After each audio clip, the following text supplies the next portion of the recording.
I'm playing the same game I played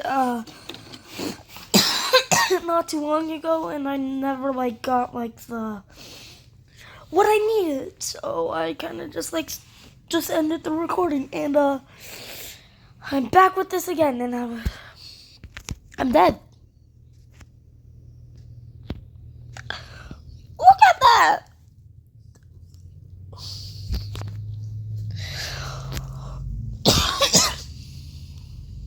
I'm asleep. Go, Mankey! Mankey, monkey. Clove it. This actually may be possible. I just stupid. Like, actually. Why can such rare Pokemon spawn?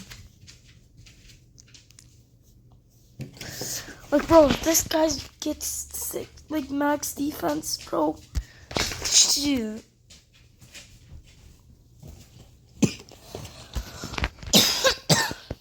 We're done.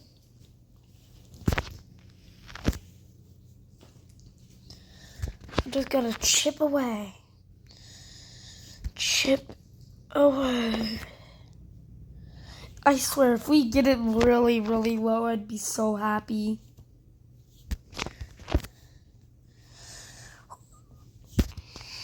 Like, I swear, like, I'd be so happy.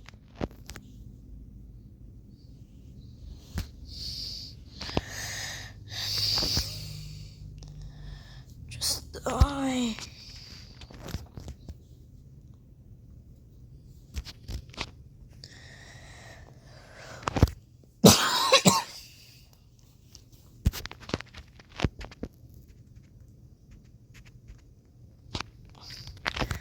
Come on!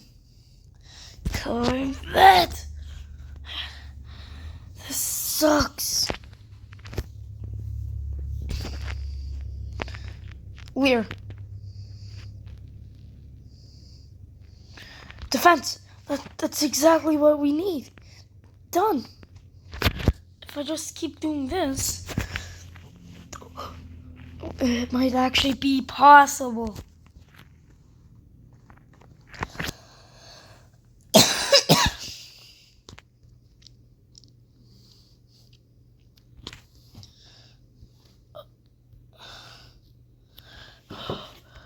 Leer. I'm just gonna spam Leer. Wait, how much does Scratch do now? Still like nothing. Like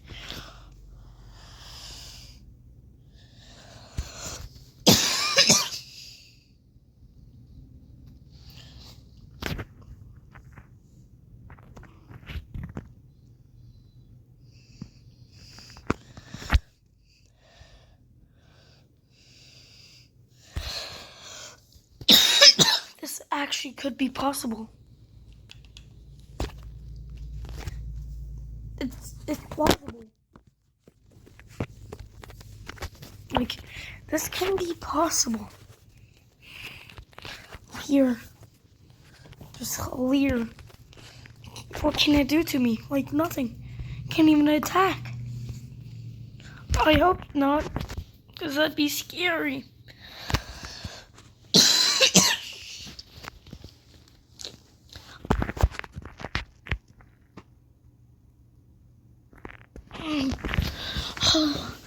I've done this so many times.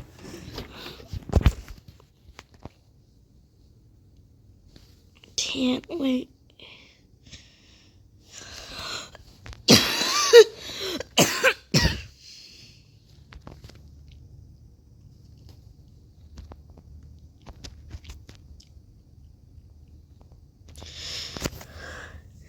I should do some damage once this is done.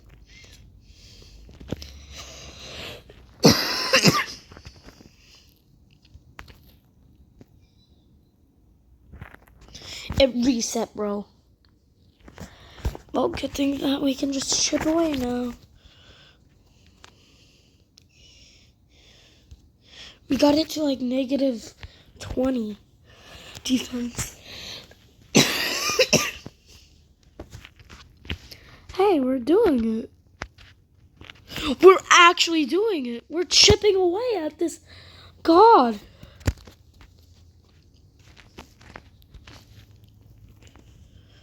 Nah, bro. I'm gonna waste all my Pokeballs on it. That's the thing, though. It'd be great if I had like a Master Ball, but that's like late game. Imagine even getting 10. That's like insane in this game. It's called Project Polo or something. Parlo. I don't remember. But dang! Dang! Oh! Oh! Oh!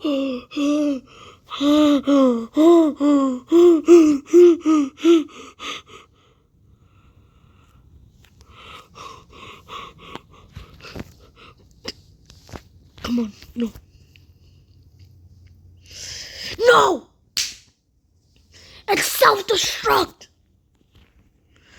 You gotta be kidding me! That was my one chance!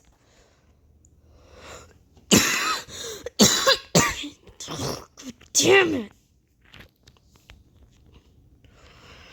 Well, I've been doing this for quite a while.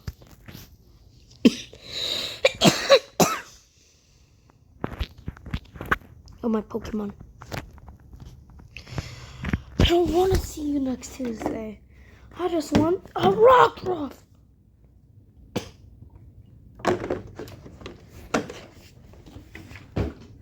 Level 6 rockruff. Naruto would speak. Not too long into this conversation, Kabuto did return with the noodles. He assumed it was too early to try chopsticks, so he brought a fork. Orochimaru, on the other hand, insisted that he use chopsticks instead. He could adapt to a more complex motor skill. This didn't go anywhere, and by the first 15 minutes of trying, the ramen was starting to grow cold, so Orochimaru surrendered and let Naruto use the fork. Naruto's face twisted when he tasted it.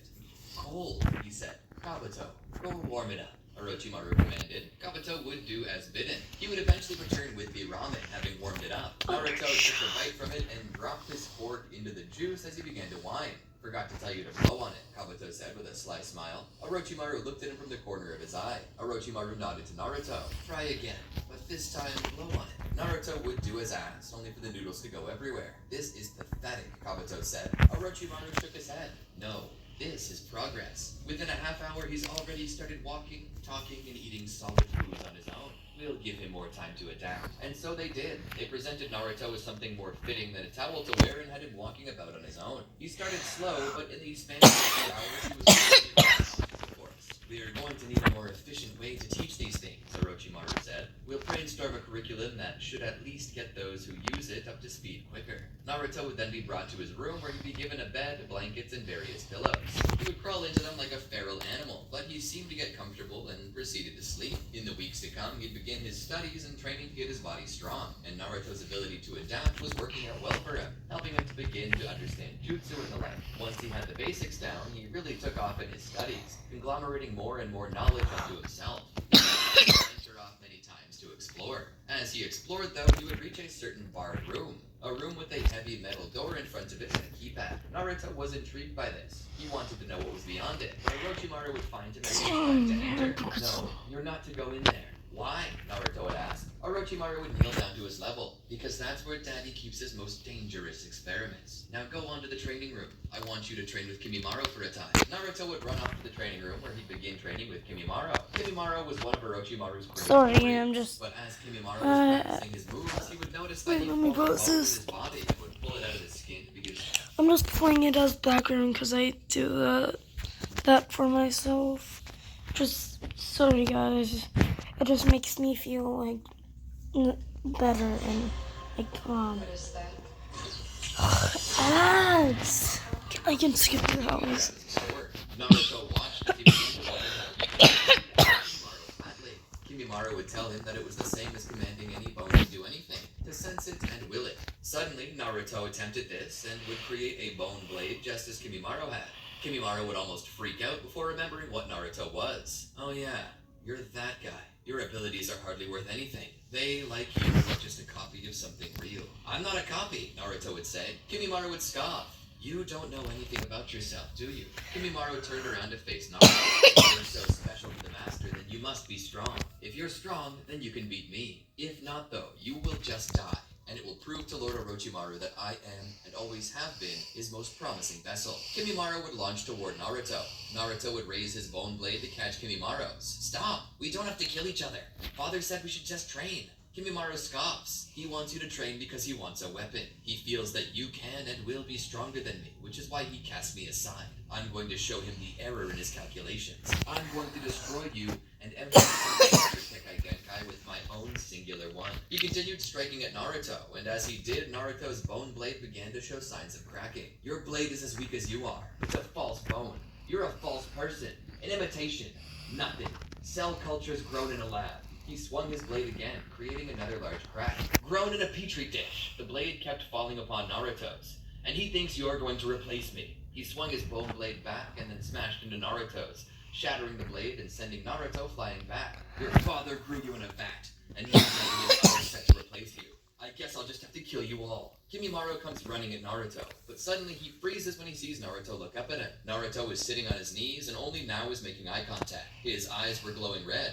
Whether it was the Sharingan or the Katsuryugan, Kimimaro did not know, but he saw red all the same. Suddenly, Naruto's shadow around him began to move, thickening like a void as tendrils began twirling in all directions. The shadows reached out and gripped Kimimaro, holding him still. From all directions, wood spikes would appear and fire at him. Kimimaro was reduced to a glorified pincushion. He didn't even have time to cry out in pain. Even if he was still alive for a time after this traumatic event, he perished there. Naruto would slowly regain control of himself.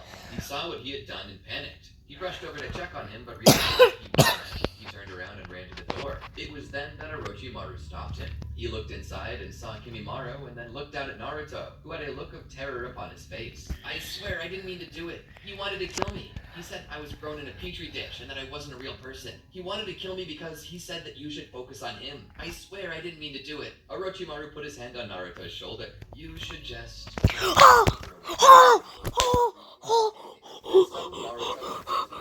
There he crawled under the cover and just sort of hid. Skittle. He cried a little and did a lot of thinking. He cycled through the stages of grief over and over again.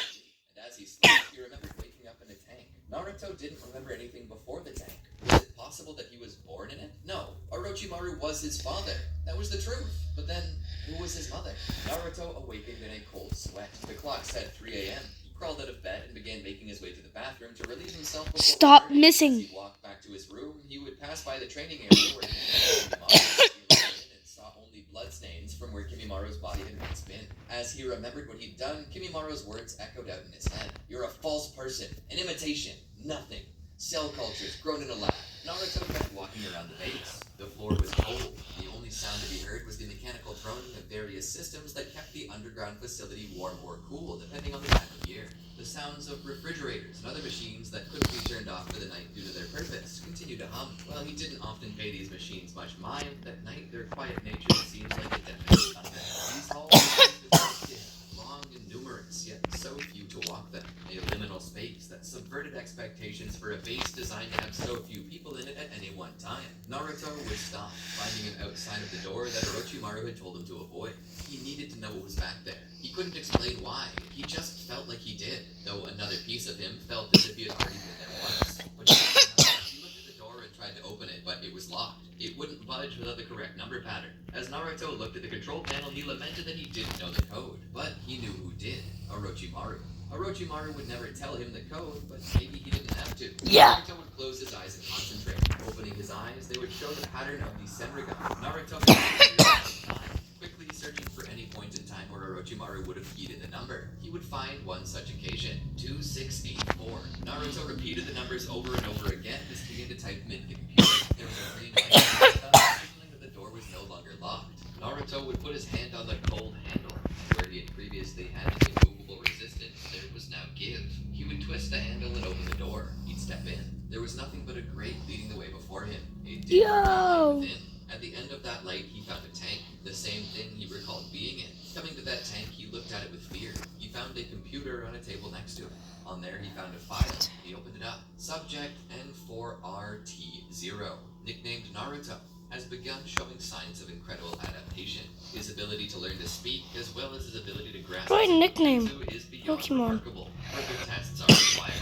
There's seasons for every day since his awakening, including today. Naruto opened that one up. Subject has displayed aggressive behavior. After being pushed into a corner, the subject lashed out in an aggressive and feral way, resulting in the death of Kimimaro Kaguya. Possible signs of mental instability and possible signs of mental collapse resulting from the creation process. Perhaps version 0.2 will have differing results. Suddenly, as Naruto clicked off the file, the room lit up as if autonomy had been granted to it. Naruto turned around and looked back down the corridor, only to find at least 24 more pods, each one with an identical being to Naruto in different developmental stages. As the lights activated, each of the beings opened their eyes and looked at it. Naruto panicked and let out a scream. It wasn't much longer thereafter that Orochimaru himself appeared. He looked around the room and then to Naruto, who was so startled by this that tears were actually running down his face. "Father, what is this?" Each clone turned to Orochimaru and looked at it. Orochimaru said, "Why did you have to disobey me, Naruto? I thought you might be the one." "The one for what?"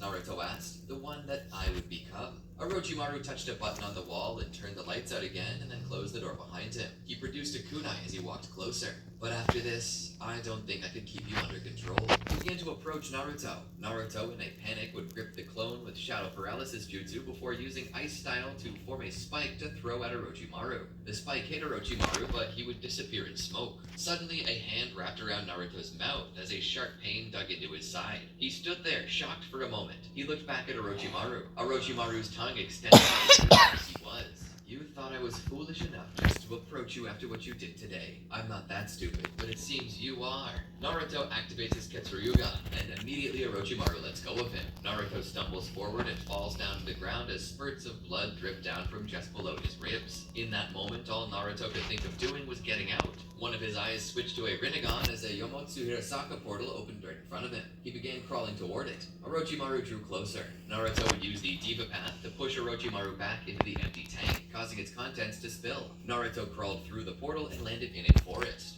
As he used the Ketsuryugan to try and slow the bleeding, he got up and began walking, covering his side with his hands. His white pajama shirt was now crimson in color. The red circle great. He stumbled further until he hit his knees. Looking up, he saw a set of gates with the Kanafer Hermitage on the front. He managed to get to his feet. He knew that people lived here, and maybe one of them could save him. During this time of the night, the watch was being kept by many a faithful shinobi of Konoha. They were here to protect the village and guard it overnight. They saw the boy stumbling in. They think that something weird is up, but suddenly he collapses in the middle of the road. The ninja known as Iruka rushes out to check on him first. He lands beside him and sees his side. He looks back and calls up to the others. "Hurry, get a doctor. This boy's bleeding." Iruka began first aid, takes clean into the wound. Naruto cries out and jolts at the sudden pain of a strange cloth being stuck in his shock. Iruka would then use his other hand to hold Naruto still. "Hold still. You're gonna be okay." Naruto's vision begins to blur as his lids grow heavier. He sees the shinobi only for a split second before it grows dark.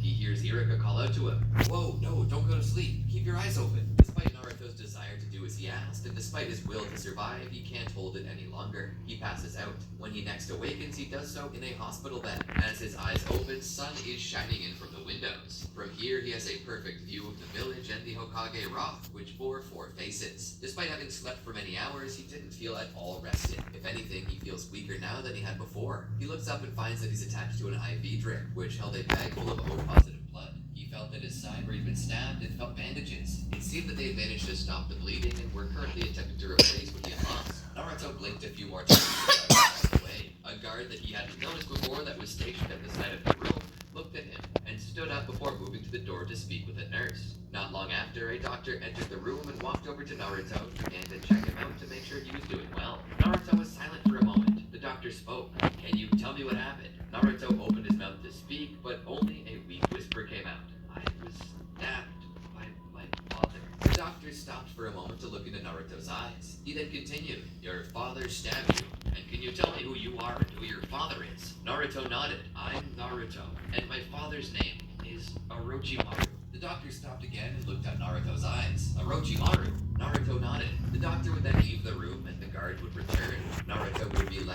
rest for another half hour before a new shinobi walked in. This man wore a headband with a leaf pattern emblazoned upon it. The man stood by Naruto's bedside. "Hello, Naruto. My name is Inoichi Yamanaka. I would like to speak to you about what you said earlier, about your father, Orochimaru. How much are you aware of in regards to your father?" Naruto shrugged. "Just that he likes to experiment and do sciencey stuff." Inoichi nodded. "Well, your father, Orochimaru, has been a wanted criminal for quite a few years now. He's been accused of human experimentation." Naruto's face grew more dire. "If you know where he is, it would greatly help us to bring him to justice." Naruto shook his head. "I don't remember."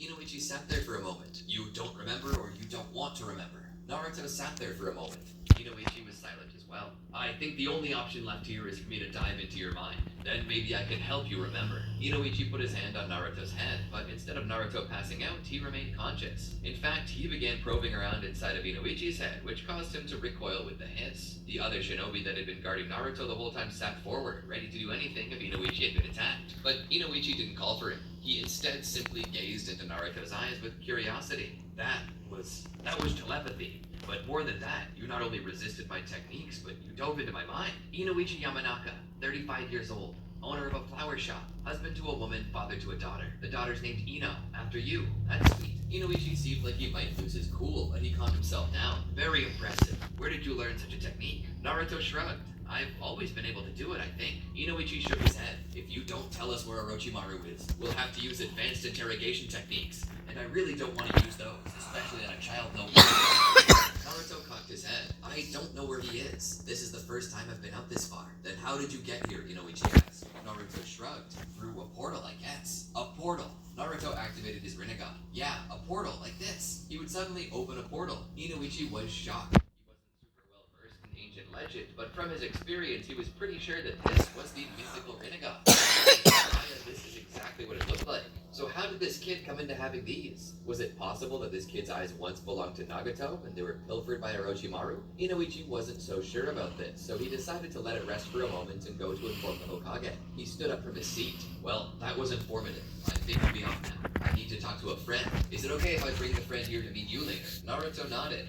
"Sure." Inoichi smiled. "If you're good, I'll bring you a sucker or something." "What's a sucker?" Inoichi was surprised. "It's candy. Have you never had one?" Naruto shook his head. "What's candy?" Inoichi seemed surprised by this, but he quickly gained his composure. "It's something you're going to love. Trust me. I'll see you soon, okay?" Inoichi would then proceed to leave. He would head to the Hokage's office where he would find Hiruzen, busy as always, putting away some paperwork. To Hiruzen, any business that Inoichi could bring would be a relief. He looked up from his desk. "What can I do for you, Inoichi?" Inoichi then spoke. "Late last night, a wounded boy stumbled into Konoha." Hiruzen nodded. "I actually just read over your report. I certainly hope he's okay." Inoichi offered a slight smile. "You'll be relieved to hear that he's on the mend and is planning to make a full recovery." Hiruzen clapped once with a smile as he leaned back into his chair. "Wonderful." He turned to look at the intel agent again. "But why are you bringing him up then?" Inoichi then began his report. "When he awakened, he began to so I was called in to investigate. My findings were, well, strange." "How so?" Hiruzen asked. "Well, first of all, he claimed to be the son of Orochimaru. And when I asked where Orochimaru was, he said he didn't know. I attempted to dive into his mind, but he possesses the innate ability to resist and even turn this ability back on the caster. When pressed about how he got to the village, he said it was through a portal, and then he activated the Rinnegan and opened a portal right there in front of me." Hiruzen was almost out of his chair. "Did you say a Rinnegan?" Inoichi nodded. Hiruzen stood and began to make his way out the door. Together, Hiruzen and Inoichi made their way to the hospital where Naruto was. As soon as the door opened, Hiruzen stepped in and walked to the bed. He saw Naruto, who would then turn to face him. As soon as he did, Hiruzen's heart nearly stopped. "Minato?" "No, I'm Naruto," the boy said. Inoichi stopped for a moment. He hadn't realized how much this boy favored Minato. Hiruzen walked over and sat down, his mind afire with all the possibilities. Was it possible that this kid was related to Minato? Naruto would sit there silently, watching Hiruzen. Hiruzen shook his head to break himself out of it. "Hello, Naruto. It's a pleasure to meet you. My name is Hiruzen. I just wanted to ask you some questions. Is that okay?" Naruto looked to Hiruzen, then to Inoichi, then to the guard who couldn't stop watching him like a hawk, before finally returning his gaze to Hiruzen. "A lot of people have been asking me a lot of questions today." Hiruzen let off a grandfatherly smile. "I'm sure they have. It's probably seeming pretty hectic for you right now, huh?" Naruto nodded. Hiruzen then spoke. "Well, I would like to ask a few questions of my own. Then we won't ask you any more questions for the day." Touch me! Naruto smiled. "Okay, Hiruzen then started. I know you said you don't know how you got here from there, but it would be appreciated if you could tell me a few details about the place. Naruto thought about it. Well, it had lots of hallways that were mostly empty. There were rooms for eating, sleeping, and other stuff. Then there was your fancy rooms. I was born in one of those. Then I found a locked door and I went in and I found more pods like the one I'd been floating in. And each one had another version of me inside of it. Hiruzen and Inoichi looked at each other with surprise. Inoichi agreed with this. Probably so. Hiruzen then returned to face Naruto. Mr. Yamanaka here has told me that you've been able to utilize the Rinnegan. Is that true? Naruto activated them. How did you get these? Hiruzen asked. Naruto shrugged. I was born with these, too. Naruto began to cycle through all the dojutsu he had access to. He then cycled back to Rinnegan. Inoichi and Hiruzen were floored. There was no telling how many Kekai Genkai this boy had. And you can't get back to where Orochimaru lives. Naruto objected. Actually, I can. All I would need to do is teleport back. Hiruzen was shocked. If we asked you to, would you be able to open a portal straight to Orochimaru's lair? Naruto nodded. Hiruzen would then smile. This boy is going to be very helpful to us. Naruto was getting a once-over by a nurse to make sure that his wound was healing. Just be sure to keep the wound clean. Change the bandages twice a day. Once after you wake up and once before you go to bed. Feel free to add a third change in there if it becomes wet or dirty. Number one thing to remember is just to keep the wound and the bandages protecting it clean. You don't want any heavy scarring or infections, okay? Okay. Frankly, Naruto getting out of the hospital was not the hospital's idea. Hiruzen felt a little bad about pushing Naruto to do this. He wasn't even really supposed to be up and moving right now, let alone leading him to Orochimaru's lair. But time was a pressing issue, and so he had Naruto released early. The risk of his wounds causing him an issue were minimal, the doctors had said, but this was an important move to make. They needed to ensure that they captured Orochimaru before too much time passed. Naruto was a risk to him, and now that he was free, Orochimaru knew he would only be a matter of time before Konohamaru knocking. So they moved the timetable up as far as they could to get their crack at it. Hiruzen was wearing his armor, and he had Enma standing beside him. A large squad of Anbu Black Ops agents were by the Hokage's side. Enma looked to Hiruzen. Are you sure you can do this? Hiruzen nodded. It's clear to me that Orochimaru is not planning to change